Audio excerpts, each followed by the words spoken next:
প্রিয় শিক্ষার্থী বন্ধুরা, তোমাদের সকলকে স্বাগতম আমার ঘরে আমার স্কুল এই অনুষ্ঠানে। আশা করি তোমরা সকলেই ভালো আছো।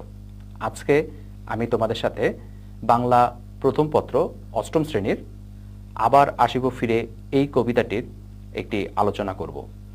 আমরা গত ক্লাসের ধারাবাহিকতায় আমরা আজকের ক্লাসটিতে মূলত এই কবিতার কঠিন অংশের ব্যাখ্যা, নৈবেত্তিক প্রশ্ন, জ্ঞানমূলক প্রশ্ন এবং বিভিন্ন বিষয় আমরা জানতে পারবো, যাতে তোমরা খুব সহজে এই কবিতাটি থেকে সৃজনশীল প্রশ্নের যে বোর্ডে যে সৃজনশীল প্রশ্ন এসে থাকে তার উত্তর করতে পারো বা ব্যাখ্যা করতে পারো। সেই বিষয়টি আমরা এখান থেকে তোমাকে একটা ভালো ধারণা দেওয়ার চেষ্টা করব।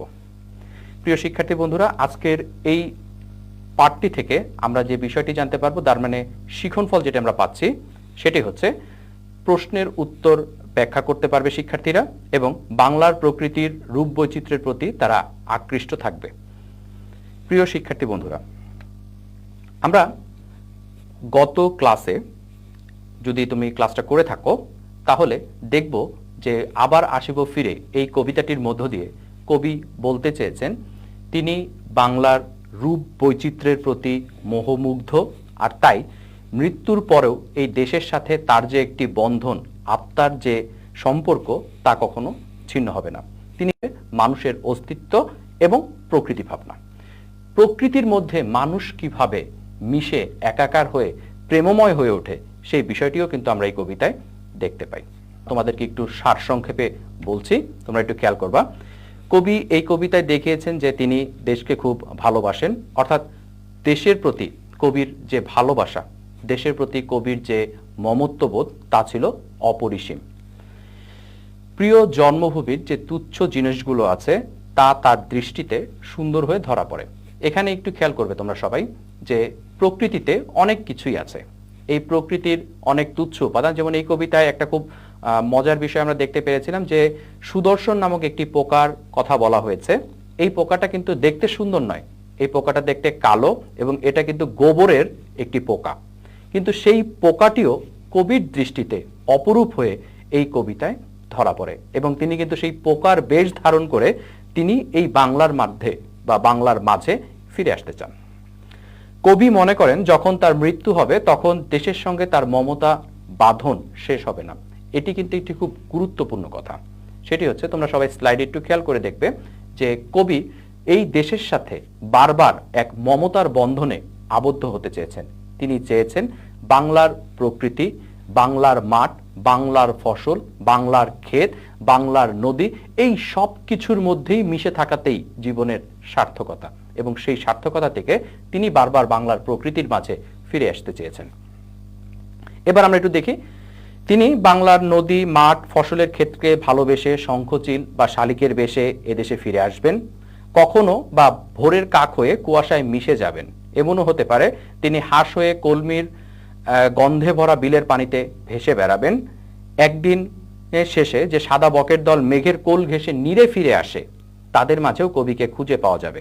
এভাবে তিনি বাংলার রূপময় প্রকৃতির সঙ্গে নিজেকে মিশিয়ে নেবেন। এটা কিন্তু কবির স্বপ্নের কথা। কবি জানেন না তিনি আর কখনো ফিরে আসতে পারবেন কিনা, কারণ মানুষের জীবনে মৃত্যুটা খুব স্বাভাবিক। প্রত্যেকটি মানুষ জন্মগ্রহণ করলে তাকে মৃত্যুর স্বাদ নিতে হয়। মৃত্যু চিরন্তন, কিন্তু এই চিরন্তন মৃত্যুকেও তিনি কিন্তু অতিক্রম করতে চেয়েছেন প্রকৃতির মধ্যে মিশে থাকার মধ্য দিয়ে।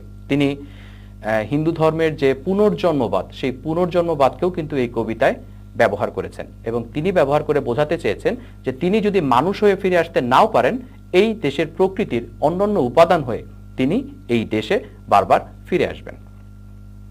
আমরা এই কবিতাটি থেকে মূলত কয়েকটি জিনিস জানতে পারছি। সেটা হচ্ছে জন্মভূমির সাথে কবির ভালোবাসার যে গভীরত্ব, সেই গভীরত্বের দিকটি।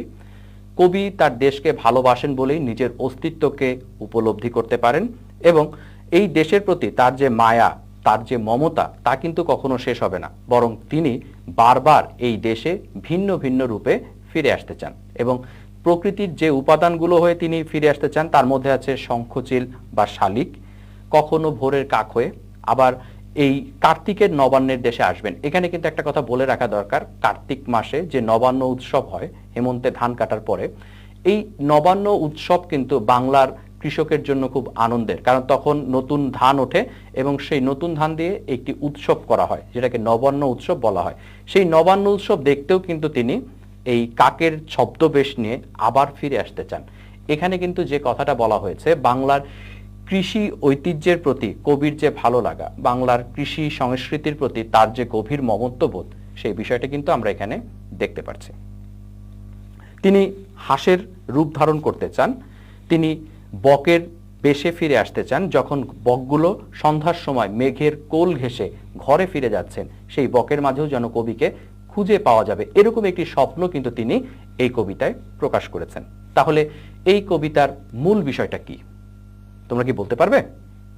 আশা করি তোমরা আমার এতক্ষণের ব্যাখ্যা থেকে বুঝতে পেরেছ যে এই কবিতার মূল বিষয় হচ্ছে প্রকৃতির মধ্যে মিশে থাকা, প্রকৃতির সাথে মানুষের হৃদয়ের যে বন্ধন, সেই বন্ধনটিই হচ্ছে এই কবিতার মূল বিষয়।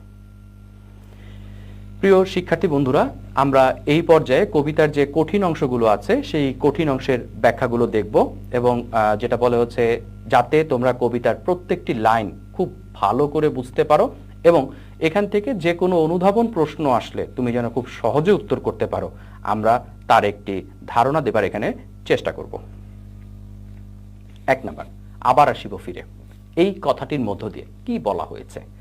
আবার আসিব ফিরে বলতে কবি কিন্তু মৃত্যুর মধ্য দিয়েই মানুষের জীবন শেষ নয় সেই ইঙ্গিতটিকে তুলে ধরেছেন। তিনি বিশ্বাস করেন মৃত্যুই তার জীবনের শেষ পরিণতি নন, তিনি বারবার ফিরে আসতে চান। এখানে হিন্দু ধর্মের যে পুনর্জন্মবাদটি আছে, সেই পুনর্জন্মবাদটিকে তিনি এখানে তুলে ধরতে চেয়েছেন। এবং তিনি আরও একটি কথা বলেছেন যে মানুষ মৃত্যুর মধ্য দিয়েই তার জীবনকে শেষ করে না, বরং এই প্রকৃতির মধ্যে ভিন্ন ভিন্ন উপাদান হয়ে তিনি যখন ফিরে আসবেন, তখনই কিন্তু বাংলার সাথে, বাংলার প্রকৃতির সাথে তার যে হৃদয়ের গভীর সম্পর্ক, সেই সম্পর্কটি স্থাপিত হবে। আমরা একটু ব্যাখ্যাটা করি। কবি এই বাংলার নিসর্গকে সমস্ত হৃদয় দিয়ে ভালোবাসেন এবং এ দেশের প্রকৃতির প্রতি কবির অসীম মমতা। বাংলার আকর্ষণ থেকে কবি নিজেকে দূরে সরিয়ে রাখতে পারেন না, অর্থাৎ মৃত্যুর পরেও তিনি যে বাংলার এই অপরূপতা, সেই অপরূপতা থেকে কিন্তু তিনি নিজেকে দূরে সরিয়ে রাখতে পারবেন না। কবির বিশ্বাস মৃত্যুর পরেও তিনি বাংলাকে ভুলে থাকতে পারবেন না। এখানে কিন্তু একটা জিনিস খুব গুরুত্বপূর্ণ, যে মৃত্যুকেই তিনি জীবনের শেষ মনে করেননি, অর্থাৎ মৃত্যুর পরেও এই দেশের প্রতি তার যে মমত্ববোধ, বা মৃত্যুর পরেও এই দেশের প্রতি তার যে ভালো লাগা, ভালোবাসা, সেই বিষয়টি কিন্তু আমরা এই কবিতাটিতে দেখি। কবির বিশ্বাস তিনি মানুষ না হলেও অন্য প্রাণীর রূপে এই বাংলায় ফিরে আসতে চান, বা তিনি বিশ্বাস করেন যে মানুষ না হলেও তিনি অন্য প্রাণীর রূপে এই বাংলায় ফিরে আসবেন। এখানে মূলত যে কথাটি বলা হয়েছে সেটি হচ্ছে কবি এই দেশকে এতটাই ভালোবাসেন যে যে কোনো মূল্যেই হোক তিনি এই দেশের মাঝে নিজেকে মিশিয়ে রাখতে চান, দেশের মধ্যে তিনি লীন হয়ে যেতে চান। এই বিষয়টি কিন্তু এই কবিতার খুব গুরুত্বপূর্ণ দিক। আমরা পরবর্তী স্লাইডটি একটু লক্ষ্য করব। হয়তো শুনিবে এক লক্ষ্মী পেঁচা ডাকিতেছে শিমুলের ডালে। এই চরণটিতে কি বোঝানো হয়েছে আমি আগে একটু বলে নেই। তোমরা হয়তোবা লক্ষ্মী পেঁচা সম্পর্কে খুব ভালো ধারণা তোমাদের নেই। লক্ষ্মী পেঁচা হচ্ছে সাদা রঙের, সম্পূর্ণ সাদা রঙের একটি পেঁচা, যেটি এখন আর আমাদের দেশে খুব বেশি দেখা যায় না। এবং এখানে একটা মিথ কাজ করে, হিন্দু ধর্মের যে পুরাণ বা হিন্দু পুরাণ অবলম্বনে এই লক্ষ্মী পেঁচা হচ্ছে দেবী লক্ষ্মীর বাহন। দেবী লক্ষ্মী যদি কাউকে আশীর্বাদ করে, সেই আশীর্বাদের বার্তা, সেই আশীর্বাদের বাণী কিন্তু এই লক্ষ্মী পেঁচা বহন করে নিয়ে আসে। তোমাদেরকে একটা মজার তথ্য দিচ্ছি, যে হ্যারি পটার নামক যে সিরিজটি ছিল, বা যে তোমার হ্যারি পটার যেটা ছিল, হ্যারি পটারে একটি পেঁচা কিন্তু হ্যারির জন্য সবসময় বিভিন্ন রকমের তথ্য, বিভিন্ন রকমের নির্দেশনা নিয়ে আসতো। সেই পেঁচাটা কিন্তু এই লক্ষ্মী পেঁচা, এবং এখানে কিন্তু সেই মিথটিকেই ব্যবহার করা হয়েছে। আমরা এই কবিতায় যে বিষয়টি দেখতে পাচ্ছি, সেই বিষয়টি হচ্ছে এই কবিতার মধ্যে মূলত যে বিভিন্ন মিথও ব্যবহার করা হয়েছে, অর্থাৎ পুরাণের মধ্য দিয়ে কবি কিন্তু একটা কথা আমাদেরকে বোঝাতে চেয়েছেন, যে সব কিছু দিয়েই কবি এই দেশকে উপলব্ধি করেন। আমরা এবার মূল ব্যাখ্যাটিতে দেখি। শিমুলের ডালে লক্ষ্মী পেঁচা ডাকার মধ্য দিয়ে বাংলার মায়াময় রূপ তুলে ধরেছেন, অর্থাৎ লক্ষ্মী পেঁচা যখন শিমুল গাছের ডালে ডাকছে, সেটা বাংলার এক মোহময় বা মায়াময় প্রকৃতি। এখানে কিন্তু আমরা সেই বিষয়টি দেখি। লক্ষ্মী পেঁচার ভিন্ন রকম সৌন্দর্য বাংলার প্রকৃতিকে বিশেষ রূপ ধারণ করে। অপরদিকে রক্তরাঙা শিমুল ফুলের সৌন্দর্য বাংলার রূপে রঙে এক অনন্য মাত্রা এনে দেয়। শিমুল ফুল লাল হয়ে থাকে এবং এই লাল রং যে তোমার প্রকৃতিতে যে কত বিস্তৃতভাবে একটা সৌন্দর্যের ছাপ রাখে সেই বিষয়টাও কিন্তু আমরা এই কবিতায় দেখতে পাই। সেই জন্য কবি শিমুলের ডালে ডাকরত লক্ষ্মী পেঁচা হয়ে বাংলায় ফিরে আসতে চেয়েছেন। এখানে কিন্তু সৌন্দর্য বা প্রকৃতির প্রতি ভালো লাগা বা প্রকৃতির অপরূপ সৌন্দর্যে মুগ্ধ হয়ে থাকার যে বিষয়টি, সে বিষয়টি কিন্তু আমরা দেখতে পাই। আমরা পরবর্তী স্লাইডে আরেকটি প্রশ্ন দেখছি, আমারই পাবে তুমি উহাদের ভিড়ে। এখানে কবি কিন্তু সেই প্রকৃতিতে মিশে থাকার কথাটি আমাদের কাছে তুলে ধরেছেন। তিনি বারবার এই প্রকৃতিতে ফিরে আসতে চান, হয়তো মানুষ না হলেন, হয়তোবা প্রকৃতির অন্য কোনো উপাদানে আসবেন, হয়তোবা হাঁস শঙ্খচিল শালিকের বেশে কিংবা কাকের বেশে নবান্নের ধানের উৎসবে আসবেন, আবার কখনো বার ঘরে ফিরে যাওয়া সাদা বকের দল, সেই বকের শাড়ির মধ্যেও কবিকে ফিরে পাওয়া যাবে। এই যে কবি বারবার এই দেশে ফিরে আসতে চাচ্ছেন, সেই বারবার ফিরে আসার দিকটিকে এখানে ইঙ্গিত করা হয়েছে। তোমরা একটু ব্যাখ্যাটি দেখবে স্ক্রিনে। এই কথাটি দ্বারা কবি বোঝাতে চেয়েছেন মৃত্যুর পরও কবি রূপময় বাংলার প্রকৃতির মধ্যে মিশে থাকবেন। বাংলার রূপবৈচিত্র্য কবিকে করেছে প্রকৃতি পিপাসু, জীবনের এ তৃষ্ণা কোনোদিন মিটবে না। কবি কাক, শঙ্খচিল, লক্ষ্মী পেঁচা অথবা হাঁসের রূপ ধরে হলেও বারবার বাংলার প্রকৃতির মাঝে ফিরে আসতে চান। মৃত্যুর পরেও কবিকে রূপময় বাংলার প্রকৃতির মধ্যে খুঁজে পাওয়া যাবে, এটাই কবির দৃঢ় আশাবাদ। এখানে কবি তার মনের আকাঙ্ক্ষা, মনের স্বপ্নটাকে প্রকাশ করেছেন। তিনি এই বাংলাকে ভালোবেসে, তিনি এই দেশকে ভালোবেসে এখানে ফিরে আসতে চেয়েছেন। এই ফিরে আসার মধ্যেই তার প্রকৃতি প্রেম এবং এই দেশের বা বাংলার সাথে তার যে হৃদয়ের বন্ধন, সেই হৃদয়ের বন্ধনটিকে আমরা দেখতে পাই। আমরা পরবর্তী স্লাইডে আরো কিছু প্রশ্ন দিচ্ছি, যেগুলোর তোমরা বাসায় এই প্রশ্নগুলোকে তোমরা নিজেদের মতো করে তোমরা বোঝার চেষ্টা করবে। আমি একটি গাইডলাইন দিচ্ছি। হয়তোবা ভোরের কাক হয়ে এই কার্তিকের নবান্নের দেশে, এখানে যে কথাটি মূলত বলা হয়েছে, কার্তিক মাসে যে নবান্ন উৎসব হয় তখন সামান্য কুয়াশা পড়ে, সেই কুয়াশায় ভোরের কাক হয়ে তিনি এই নবান্নের দেশে ফিরে আসতে চান। এখানে বাংলার যে কৃষি ঐতিহ্য, বাংলার যে কৃষি সংস্কৃতি আছে, সেই কৃষি সংস্কৃতির সাথে কবির হৃদয়ের যে বন্ধন, অর্থাৎ কবি এই দেশের যে কৃষি ঐতিহ্যে লালিত পালিত হয়েছে সেই বিষয়টি কিন্তু আমরা দেখতে পাই। এবং এই কবিতায় বাংলার প্রকৃতির মূলত গ্রাম কেন্দ্রিক বাংলার প্রকৃতিকে ব্যবহার করা হয়েছে, শহুরে কোনো উপমা কিন্তু এখানে ব্যবহার করা হয়নি। অর্থাৎ তিনি এই দেশের গ্রামের সন্তান এবং এই কৃষি ঐতিহ্যের সাথে কবির যে একটা আত্মিক বন্ধন, সেই বিষয়টি কিন্তু আমরা এই কবিতায় দেখতে পাই। হয়তোবা হাঁস হব কিশোরীর ঘুঙুর রহিবে লাল পায়। এখানে হাঁসের প্রতি কিশোরীর যে মমত্ব, সেই মমত্বের মধ্যেও কিন্তু কবি নিজেকে খুঁজে পাওয়ার চেষ্টা করেছেন। এখানে যে কথাটি বলা হয়েছে, কোনো এক কিশোরী যার একটি হাঁস আছে, অনেকগুলো হাঁসের সাথে যখন সেই হাঁসটি মিশে যায় তাকে হয়তোবা সহজে আলাদা করা যাবে না। আলাদা করার জন্যই সেই হাঁসের পায়ে একটি ঘুঙুর বেঁধে দিয়েছে। সেই ঘুঙুর পরা হাঁসের ছদ্মবেশ নিয়ে কবি এই বাংলায় ফিরে আসতে চান। এখানে যে কথাটি মূলত বলা হয়েছে সেটি হচ্ছে সেই হাঁসের প্রতি কিশোরীর যে মমত্ববোধ, সেই মমত্ববোধের মধ্যেও কিন্তু কবি মিশে থাকতে চান। অর্থাৎ বাংলার তুচ্ছাতি তুচ্ছ বিষয়গুলো, প্রকৃতির তুচ্ছ বিষয়গুলো কবির হৃদয়ে একটা বড় অপরূপতার বন্ধন, অপরূপতার মুগ্ধতা সৃষ্টি করেছে। হয়তো খইয়ের ধান ছড়াতেছে শিশু এক উঠানের ঘাসে। এখানে যে কথাটি বলা হয়েছে সেটি হলো যে খইয়ের ধান বলতে এখানে বিন্নি ধানকে বোঝানো হয়েছে, অর্থাৎ যে ধান দিয়ে খই বানানো হয়, এখানে বিন্নি ধানের কথা বলা হয়েছে। এবং এই কবিতায় দেখা গেছে যে কোনো এক কৃষকের ঘরের উঠোনে ধান শুকাতে দেওয়া হয়েছে এবং সেই ধান যখন শুকাতে দেওয়া হয় তখন সেই শুকানো ধানগুলোই কোনো এক শিশু আনন্দের ছলে ছড়িয়ে দিচ্ছে, ছড়াচ্ছে। তার শিশুর মনের নির্মল আনন্দের মধ্যেও কিন্তু কবি ফিরে আসতে চান। হয়তো দেখিবে সুদর্শন উড়িতেছে সন্ধ্যার বাতাসে। এখানে মূলত যে কথাটি বলা হয়েছে সেটি হচ্ছে কবি মূলত বলতে চান যে এই প্রকৃতি, এই দেশে যে তুচ্ছ বিষয়গুলো, যেমন গোবরের পোকা, একটি কালো রঙের গোবরের পোকা দেখতে খুব একটা সুন্দর নয়, কিন্তু এটাও কিন্তু কবির চোখে মুগ্ধতা। সন্ধ্যার আকাশে যখন এটি উড়ে বেড়ায় তখন এটি কবিকে মুগ্ধ করেছে।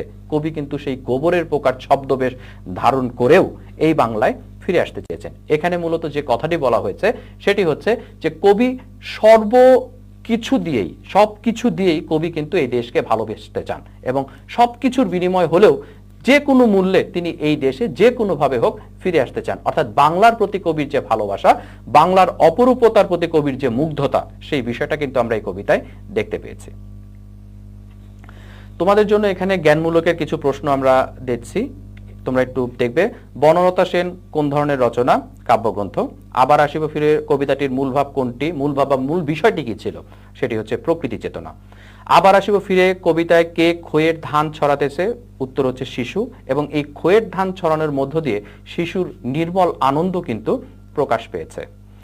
দিনের শেষে কিসের দল মেঘের কোল ঘেঁষে নীরে ফিরে আসে? উত্তর হচ্ছে বকের দল। এবং কবি কিন্তু আবার আসিব ফিরে লাস্টের সেই চরণটিতে কিন্তু তিনি একটি কথা বলেছেন যে ওই বকের দলের বা সাতা বকের দল যারা মেঘের কোল ঘেঁষে নীরে ফিরে যাচ্ছে তাদের মধ্যেই কিন্তু কবিকে খুঁজে পাওয়া যাবে। নবান্ন, নতুন ভাত। আবার আসিব ফিরে কোন জাতীয় রচনা? কবিতা। কবি জীবনানন্দ দাশ কিসের বেশে ফিরে আসতে চান? শঙ্খচিল শালিকের বেশে। কবি কি হয়ে ভোরের কুয়াশায় মিশে যাবেন? উত্তর কাক। কবি কি হয়ে বিলের পানিতে ভেসে বেড়াবেন? উত্তর হাঁস। এখানে একটু কথা বলে রাখা দরকার, বাংলাদেশ নদীমাতৃক দেশ এবং এই দেশে অনেক জল, যে কারণে বাংলাদেশকে বলা হয়েছে জলাঙ্গীর দেশ। এই জল অঙ্গ বাংলার। এখানে হাঁসের বেশে যখন তিনি ফিরে আসতে চান, সেই বাংলার জলের মধ্যেই কিন্তু কবি বারবার মিশে যেতে চান। এখানে বাংলার সেই নদীমাতৃকতা, বাংলার সেই যে জল, নদী, এই সব কিছু কিন্তু কবিকে আকৃষ্ট করেছে, সেই বিষয়টিও কিন্তু আমরা এখানে দেখছি।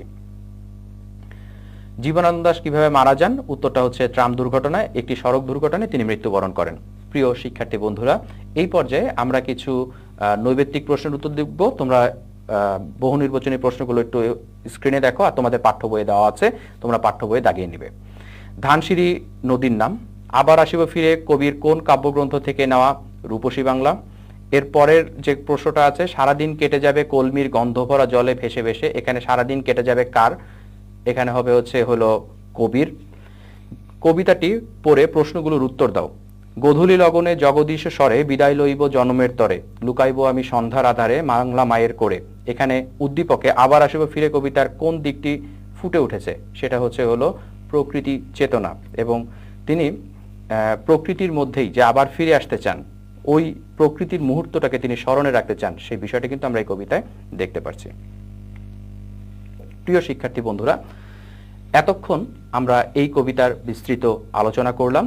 এখন তোমাদের জন্য আমরা একটা ছোট্ট বাড়ির কাজ দেব, এবং সেই বাড়ির কাজটি হচ্ছে তোমাদের পাঠ্য বইয়ে যে সৃজনশীল প্রশ্নটি দেওয়া আছে, তোমরা বাড়িতে সেই সৃজনশীল প্রশ্নটি লিখবে, এবং সেই সৃজনশীল প্রশ্নটি লিখে তোমরা তোমাদের স্কুল খোলার পরে সংশ্লিষ্ট বিষয় শিক্ষককে দিয়ে মূল্যায়ন করে নেবে, তার মতামত সেখানে সন্নিবেশিত করবে।